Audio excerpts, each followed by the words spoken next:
Sisa 3 hari perdagangan tutup tahun 2021, sepanjang hari ini IHSG berhasil bertengger di teritori positif. Namun ternyata tak mampu bertahan di level psikologis 6.600 hingga akhir penutupan perdagangan.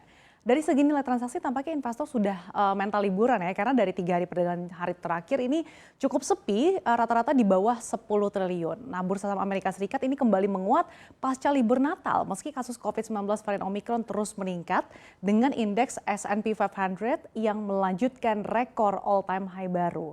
Ya tentunya investor menanti Santa Claus Rally yang bakal menambah laju rally indeks S&P 500 sepanjang tahun berjalan yang telah mencapai 25,8%. Kalau kita lihat secara historis, indeks tersebut memang menguat di 5 hari perdagangan jelang akhir tahun dan 2 hari pertama setelah tahun baru.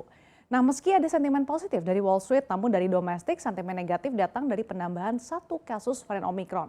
Sehingga kini kasus varian Omicron totalnya menjadi 47 kasus, di mana salah satu kasus berasal dari transmisi lokal. Dan kita lihat pada hari ini, seiring dengan bursa Asia yang juga hari ini kompak menguat, IHSG juga berhasil kembali ditutup menguat di 0,35%.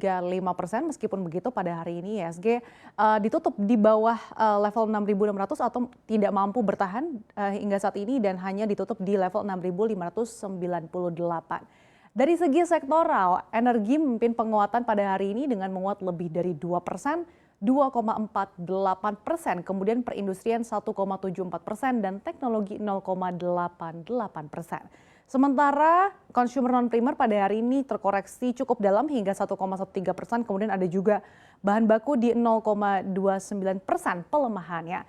Selanjutnya kita akan bahas terkait sektor energi yang mengalami penguatan lebih dari 2% pada hari ini. Ya pada hari ini kalau kita lihat sejumlah emiten batubara ini kembali kompak menguat ya seiring harga batubara global yang juga menguat. Namun meroketnya harga batubara di sepanjang tahun ini ternyata justru menimbulkan kerugian bagi PT PLN Persero. Karena sejumlah produsen batubara yang bahkan sudah terikat kontrak dengan PLN justru cenderung memilih ekspor ketimbang memenuhi komitmennya untuk menjual ke PLN. Alhasil, stok batubara PLN dalam kondisi kritis pada Juli 2021 lalu. Nah, pada saat itu stok batubara untuk pembangkit listrik PLN kurang dari 10 hari. Padahal, dalam kondisi normal setidaknya bisa mencapai sekitar 15 hari. Kondisi ini pula lah yang pada akhirnya membuat pemerintah memutuskan untuk pelarangan ekspor batubara kepada 34 perusahaan batubara nasional pada awal Agustus 2021 lalu. Padahal saat itu harga batubara internasional ini sedang manis-manisnya. Nah saat ini Kementerian SDM tengah mengevaluasi perubahan batas harga batubara domestic market obligation atau DMO untuk kebutuhan pembangkit listrik di dalam negeri. Seperti diketahui saat ini harga DMO batubara untuk pembangkit listrik PLN dipatok maksimal sebesar $70 per ton.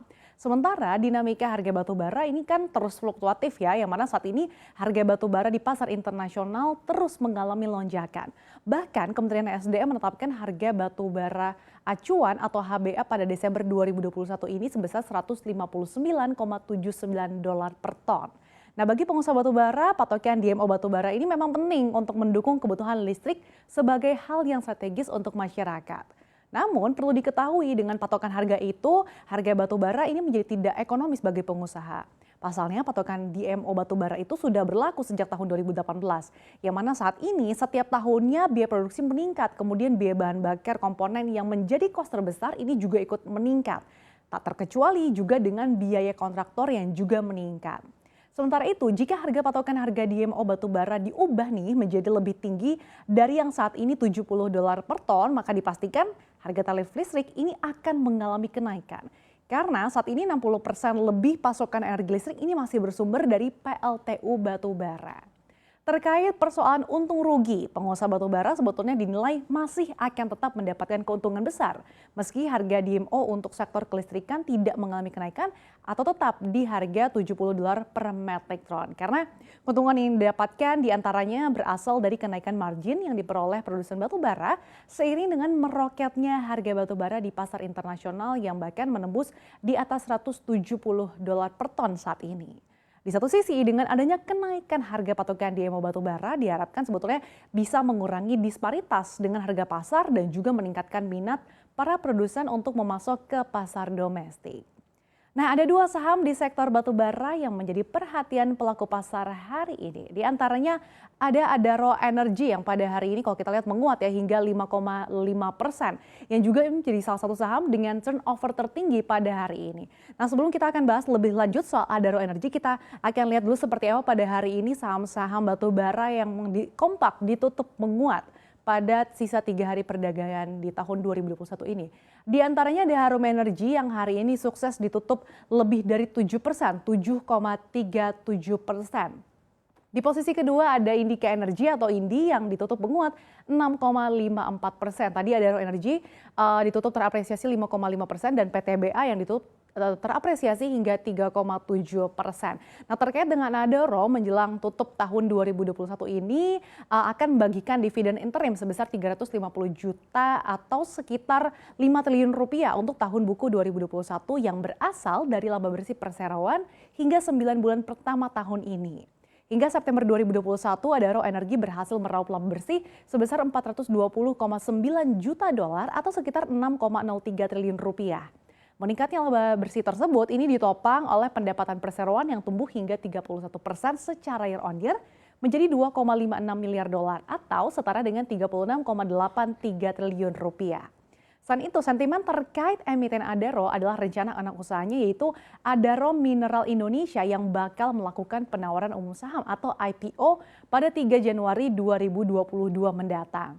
Perseroan dengan kode emiten ADMR ini menetapkan harga Rp100 per saham sehingga dana yang diraih dari IPO anak usaha Adaro ini ditargetkan sebesar 604,8 miliar rupiah.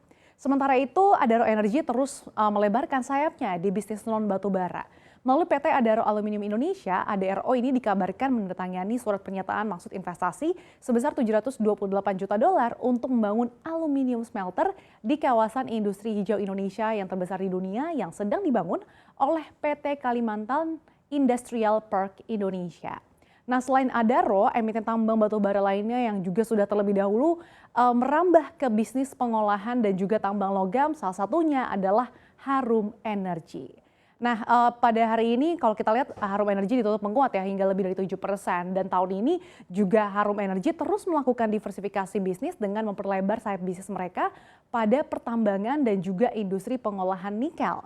Melalui anak usahanya PT Tanito Harum Nikel, emiten milik Kiki Barkin dikabarkan kembali menambah kepemilikan saham 9,8% di PT Invey Metal Industry, sehingga kepemilikannya menjadi sekitar 40%. Selain itu, pada tahun ini Harum Energy juga telah merogoh kocek hingga 45 juta dolar untuk menambah kepemilikan sahamnya di perusahaan tambang nikel asal Australia yaitu Nickel Mines Limited sehingga kepemilikan sahamnya menjadi 6,7%. Nah, kalau kita lihat secara fundamental hingga kuartal 3 tahun ini emiten pertambangan batubara ini berhasil meraih laba bersih senilai 37,53 juta dolar atau naik 45,84% secara year on year. Naiknya laba bersih Harum seiring dengan naiknya pendapatan hingga 50% secara year on year menjadi 205 juta dolar. Nah, demikian review berbagai sentimen dan juga sejumlah emiten yang menjadi perhatian pelaku pasar pada perdagangan hari ini. Selanjutnya kembali ke Muhammad Gibran.